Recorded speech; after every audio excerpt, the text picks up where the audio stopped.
The Wheel of Consent is the creation of Betty Martin.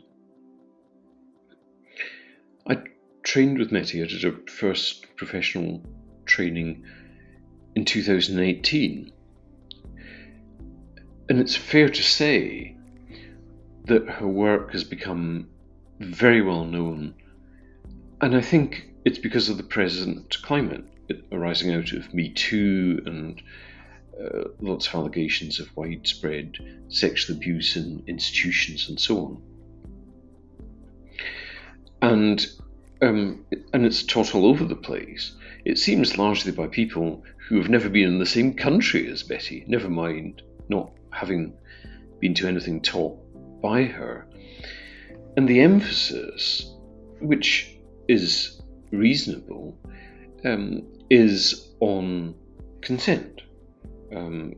Consent being something explicit, something momentary, something which is given in each moment, and something which can be withdrawn at any moment. The system's called a wheel because it has 4 quadrants, and they match up into 2 pairs. I won't replicate the wheel here. I'll produce it in the associated material because Betty's very generous with what she gives for free on her website, and I'll link to that obviously. So the 2 pairs are take and allow, and serve and accept. And what those pairs do is pick apart a couple of things which we normally put together. So the thing that's picked apart is a question: who's doing this, and who's this for, which normally we put together. So the who's doing this, who's doing the touching, is the top 2 quadrants of take and serve, and who's receiving the touching is the bottom 2 quadrants of accept and allow. But who is this for are the 2 quadrants on this slide, taking and accepting, and who's the person doing the giving is the other side, the serving and allowing. So it splits up very informatively and usefully things that are normally unthinkingly put together. So in this brief talk, I really just want to talk about 2 things, and they're both to do with desire. One of the things that is routinely ignored and seen as unnecessary in Betty's system is what she calls waking up the hands. In my opinion, though, it's the most central, foundational part of her system. It's very, very simple. So prior to doing any touch experiments with other people, what we endeavour to do is explore our curiosity with objects. So let's take this object here. I will just explore this object with my hands and just notice what I'm experiencing. Sort of interest, curiosity, boredom, whatever it is. And in due course that can be extended to perhaps one hand touching the other, one hand touching the body of another, and so on.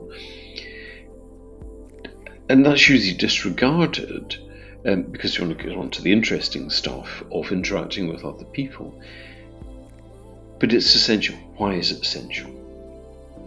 It's essential because there needs to be an initial clarification what do I actually want? What's my actual desire? So in my work, if I say to people, how would you like to touch me? Or how would you like me to touch you? Then almost always that response comes from the mind. It comes from an idea of what I might like to receive touch-wise, an idea of what you might be prepared to allow if I'm the one doing the touching, and so on. But it's not embodied. Waking up the hands enables our desire, as it were, to relocate itself from the mind to the body. And that is absolutely pivotal. So in my work, when I'm using Betty's perspective, what I often suggest to people is that we start in some form of contact. So we start maybe with their hand resting on me, say like this, and then you say, and how would you like to touch me? Because in a way, the body's then woken up. That's the actual connection. Because it seems to me that often that gulf between people can only be bridged, falsely bridged, by the mind. And the mind will tend to operate on what's appropriate to the situation, what do I think I should want in this situation, what did I do last time which I liked in this situation. It never actually arises out of present connection. So Betty's work in that prior regard, how do I embody my desire? How do I take my desire from being something that's thought, which is very often an implanted desire from the culture or from other people? How do I take that and transform it into being my desire? I think is the unacknowledged genius of her work. That's one thing. The second thing is that an emphasis on consent ignores the other half of the work, which is about desire.